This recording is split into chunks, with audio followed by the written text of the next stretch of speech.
Hello students, good morning. Myself Ashwini Kulkarni.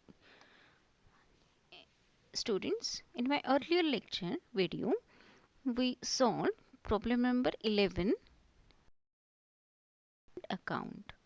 Okay, hope you all go through the problem number 11. Now in this video, we discuss about problem number 12.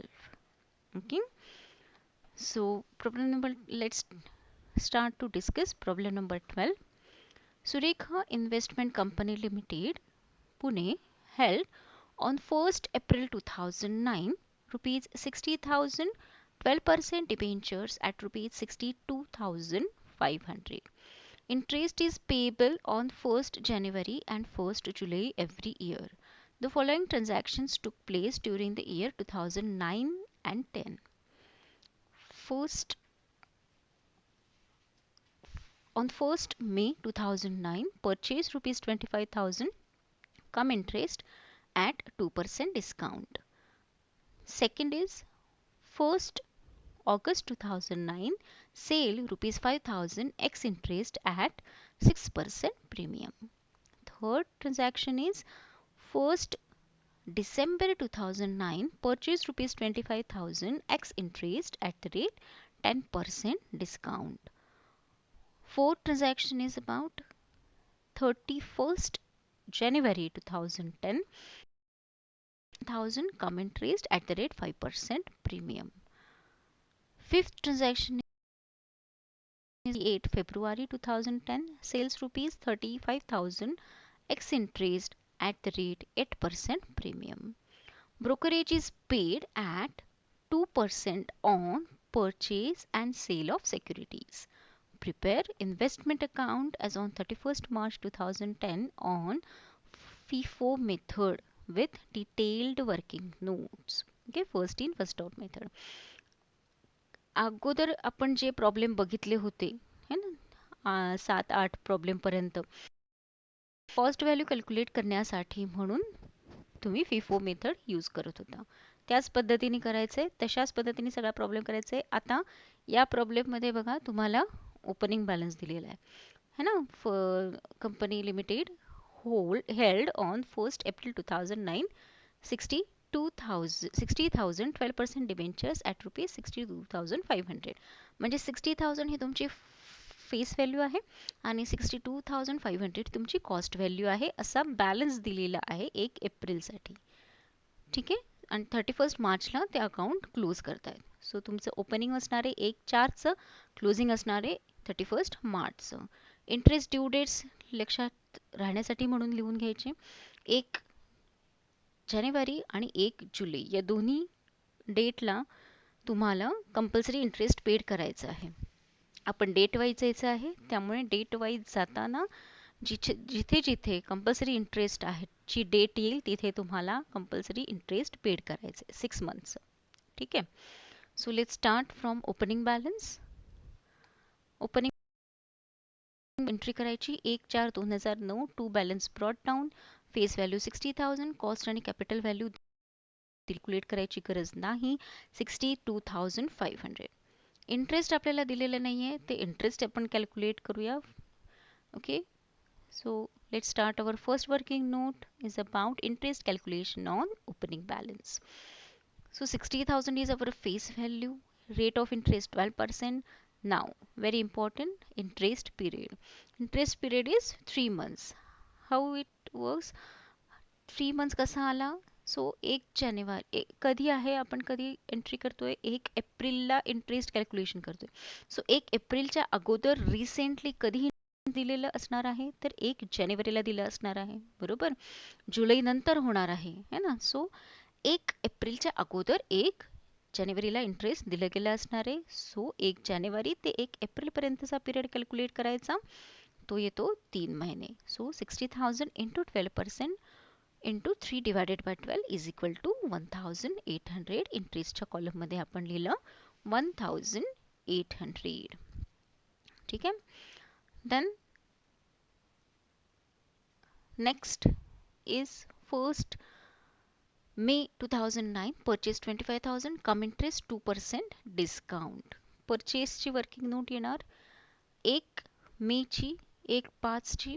So face value आपल्याला दिलेली आहे 25,000. Rate of interest माहिती आहे 12% आहे. Interest period calculate करण्यासाठी recent compulsory interest due date काय होती तर 1 जानेवारी ते एप्रिल 5 पर्यंतच 1/5 पर्यंतचा म्हणजे 1 मे पर्यंतचा पिरियड कॅल्क्युलेट करायचा आहे.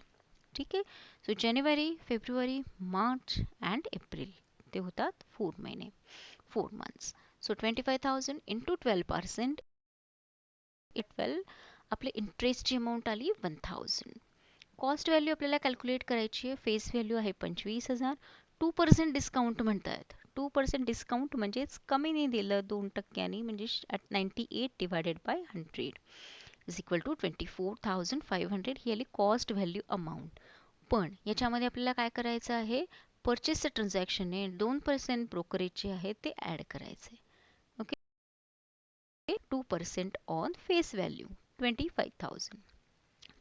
ते आलं 500. आता हे 500 जे आलेलं आहे ते 24,500 मध्ये ॲड करायचं. ती अमाऊंट आली 25,000. आता ट्रान्झॅक्शन कुठलं आहे तर कम इंटरेस्टचं ट्रान्झॅक्शन आहे. सो कम इंटरेस्टचं ट्रान्झॅक्शन असल्यामुळे इंटरेस्टची अमाऊंट जी आपण कॅल्क्युलेट केलेली आहे 1,000 ती आपल्याला मायनस करायची, डिडक्ट करायची फ्रॉम कॉस्ट व्हॅल्यू. 25,000 मधून 1,000 मायनस केले, अमाऊंट आले 24,000. Okay. So face value 25,000, interest 1,000, cost value 24,000. ठीक आहे. परचेस आहे, डेबिट साईडला एंट्री होईल 1/5/2009 टू कॅश और bank account. Face value 25,000, cost and capital value 24,000. सगळ्यात महत्त्वाचं असतं वर्किंग नोट. वर्किंग नोट जर आपल्याला राईट आली तर डेबिट आणि क्रेडिट काहीही आता अवघड नाही. ओके. सो तुम्ही फर्स्ट इयर, सेकंड इयर, आता थर्ड इयरला आलेला आहात. सो डेबिट आणि क्रेडिट तुम्हाला माहितीच असणार आहे. ओके. सो परचेसची एंट्री झाली. नेक्स्ट आता बघायचं आपल्याला परचेस आहे, सेल आहे का इंटरेस्ट ड्यू डेट आहे. 1/8 पण त्याच्या अगोदर काय ते इंटरेस्ट ड्यू डेट, बरोबर. त्याच्यामुळे आपल्याला काय करायचंय, नेक्स्ट जी वर्किंग नोट करायची आहे ती असणार आहे इंटरेस्ट अक्रूडची. ओके. म्हणजे जमा होणार इंटरेस्ट. ओके. ते आहे 1 जुलैचं. फेस व्हॅल्यू आहे काढायची आपल्याला. 60,000 ओपनिंग आहे आणि 25,000 परचेस केलेले होते 1/7च्या अगोदर. ठीक आहे. 1/7च्या अगोदर जेवढी इन्व्हेस्टमेंट आहे तेवढी आपल्याला ॲड करायची आहे. सेल केली असली तर मायनस करायची, पण सेल झालेले नाही आहेत, परचेस झालेले आहेत. त्यामुळे टोटल आपल्याकडे इन्व्हेस्टमेंट आहे 85,000. So 85,000 into 12% into 6 is equal to आली 5,100. फक्त इंटरेस्टच्या कॉलममध्ये लिहिणार. क्रेडिट साईडला जमा झालेला इंटरेस्ट आहे 1/7/2009 बाय कॅश और bank only in interest column 5,100. Okay. Then our next transaction is sales transaction in 1st August 2000 5,000 x interest at the rate 6% premium. ठीक आहे. 1/8चं सेल आहे. फेस व्हॅल्यू 5,000 आहे.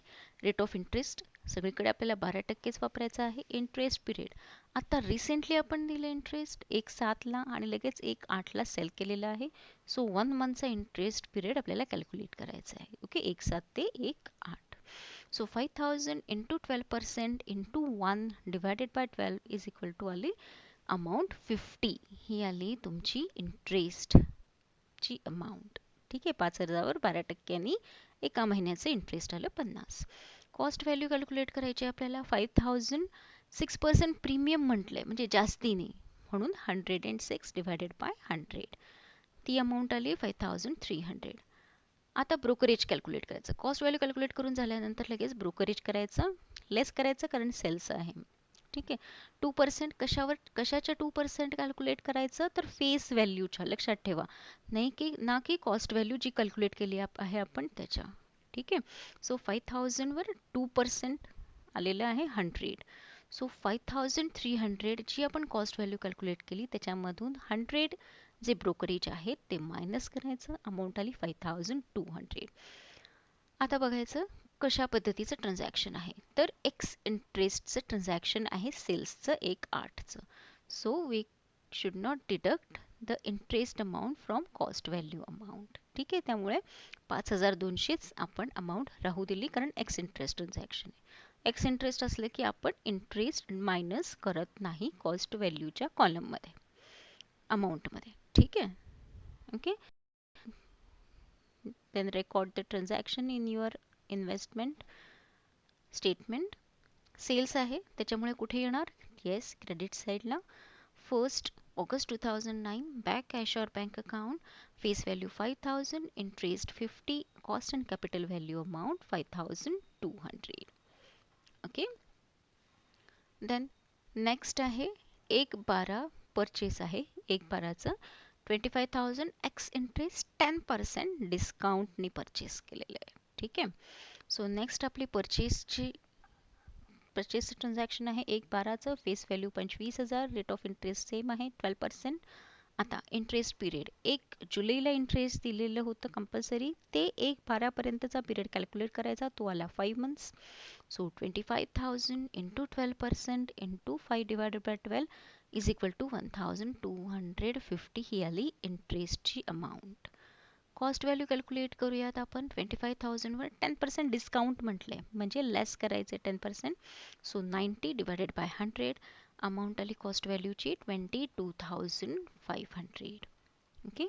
परचेस आहे, ब्रोकरेज ॲड होईल 2% on कशाच्या, face व्हॅल्यूच्या 25,000, amount आली 500. ठीक आहे. Therefore 22,500 plus 500. ओके, कॉस्ट व्हॅल्यूमध्ये ब्रोकरेज ॲड करणार, ती आले 23,000. ट्रान्झॅक्शन आहे ex interest, so cannot be deducted from cost value amount. ठीक आहे.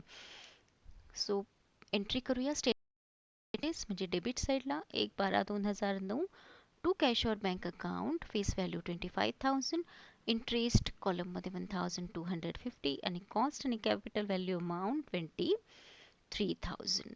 ओके. सो नेक्स्ट कुठलं आहे ट्रान्झॅक्शन, 1/12 नंतर 31 जानेवारीचं आहे.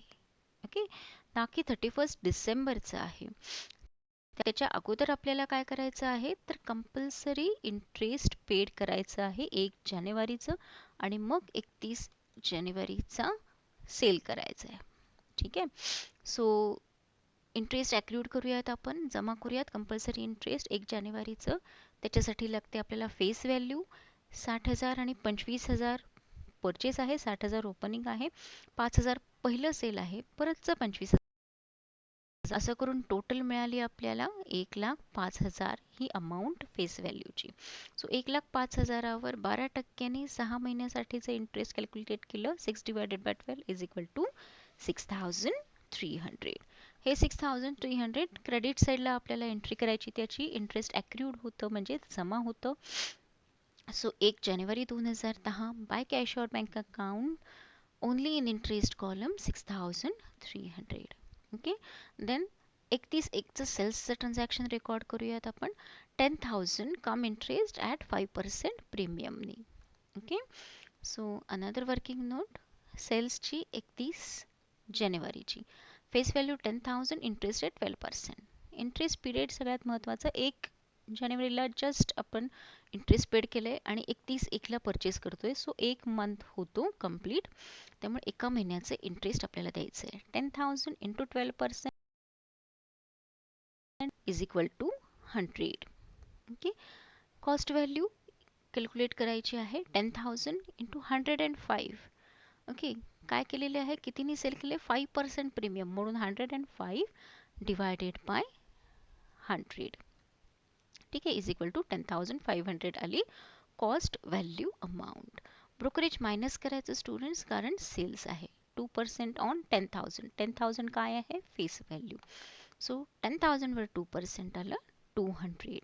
देअरफॉर 10,500 ही जी कॉस्ट व्हॅल्यू आहे त्याच्यामध्ये मायनस करणार 200, 10,300 आले.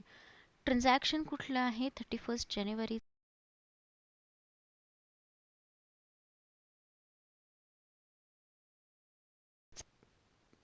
कॉस्ट व्हॅल्यूच्या अमाऊंटमधनं मायनस करायची. इंटरेस्ट आपण कॅल्क्युलेट केलं 100, सो हे 100 अमाऊंट 10,300 मधून मायनस करायचं अगेन. सो आपल्याला अमाऊंट मिळाली 10,200 cost value. Okay, then just record the transaction in your statement. Sales आहे, क्रेडिट साईडला एंट्री होणार त्याची 31 जानेवारी 2010 बाय कॅश और bank account. Face value 10,000, interest amount 100, cost आणि कॅपिटल व्हॅल्यू अमाऊंट 10,200. ओके, आपले लास्ट ट्रान्झॅक्शन आहे 28 फेब्रुवारी 2010. Sales ₹35,000 ex interest @ % premium. 8% प्रीमियमनी एक्स इंटरेस्ट ट्रान्झॅक्शन 35,000चं सेल केलेलं आहे 28 फेब्रुवारीला. ओके, सो फेस व्हॅल्यू मिळाली आपल्याला 35,000, इंटरेस्ट रेट 12%, इंटरेस्ट पिरियड आहे 2 मंथ्स. ओके, 1 जानेवारीला रिसेंटली इंटरेस्ट पेड केलेले, सो 1 जानेवारी आणि 28 फेब्रुवारीपर्यंत म्हणजे 2 महिने होतात. So 35,000 into 12% into 2 divided by 12 is equal to 700. Cost value calculate करायची आता आपल्याला. इंटरेस्ट कॅल्क्युलेट करून झाला 700.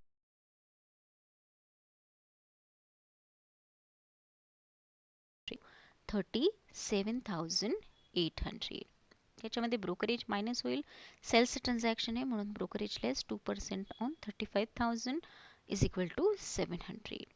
सो 37,800 मधनं ब्रोकरेज मायनस करायचं 7,100. एक्स इंटरेस्ट ट्रान्झॅक्शन आहे त्याच्यामुळे इंटरेस्टची अमाऊंट कॉस्ट व्हॅल्यूच्या अमाऊंटमधनं मायनस करायची नाही. So just record the transaction in your statement. Credit साईडला 28 फेब्रुवारी 2010 बाय कॅश और bank account. Face value 35,000, interest 700, cost and capital value amount 37,100. केलेले आहेत. ओके, आता कॉलम वाईज आपल्याला क्लोज करायचं आहे. पहिल्यांदा कॉलम क्लोज करतो आपण फेस व्हॅल्यूचा. डेबिटची टोटल मोठी 1,10,000, क्रेडिटला लिहायची 1,10,000. त्याच्यामधनं सेल्स मायनस करणार, अमाऊंट जी येते ती येते बाय बॅलन्स कॅरीड डाऊन 31 मार्चला. अमाऊंट आली 60,000. 60,000 अमाऊंट आली. जसं आपण ओपनिंगवर 60,000 कॅल्क्युलेट केलं होतं इंटरेस्ट, तसंच क्लोजिंगवर पण इंटरेस्ट कॅल्क्युलेट करायचं. So next working note, interest calculation on closing balance. Face value 60,000 झाला तर 1 जानेवारी, फेब्रुवारी आणि मार्च 31 मार्चपर्यंतचा, त्यामुळे हे 3 महिने आले. So 60,000 into 12% into 3 divided by 12 is equal to 1,800. So 1,800 आपण इंटरेस्ट कॉलममध्ये लिहिले. आता इंटरेस्ट कॉलम क्लोज करायचा.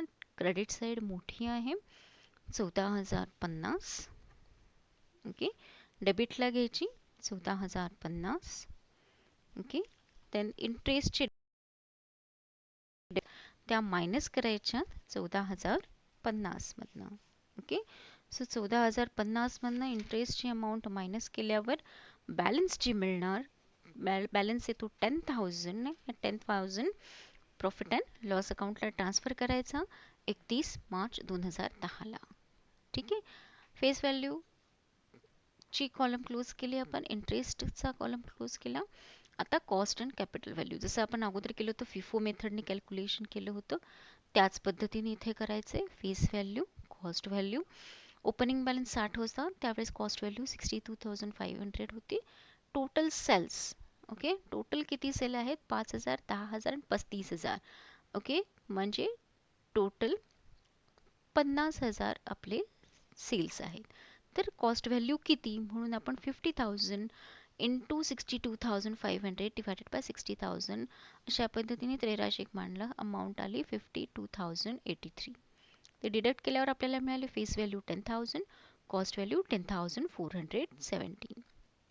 ठीक आहे, त्याच्यामध्ये ॲड केलं फर्स्ट परचेस 25,000, त्यावेळेस त्याची कॉस्ट व्हॅल्यू होती 24,000. सेकंड परचेस ॲड केलं त्याच्या वेळेस अमाऊंट होती 25,000 फेस व्हॅल्यू आणि कॉस्ट व्हॅल्यू होती 23,000. अशा पद्धतीने आपल्याला मिळाले बॅलन्स अमाऊंट फेस व्हॅल्यू 60,000, इथे टॅली झाली अमाऊंट 60,000. ही जर टॅली होत असेल तर याची टोटल केल्यानंतर जी मिळेल ती असेल cost value amount.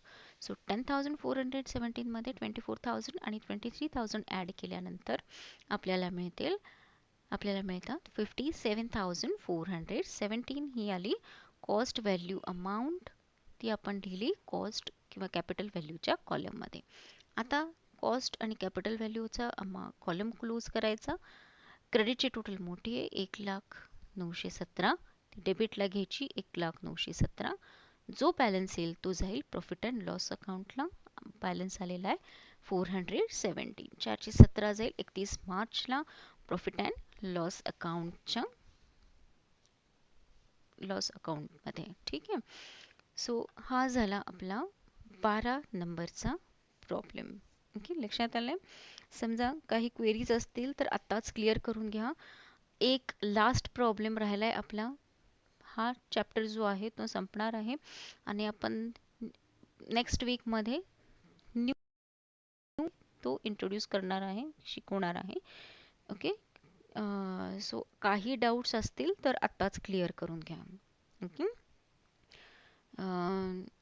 I hope you understand all 12 problems of investment account.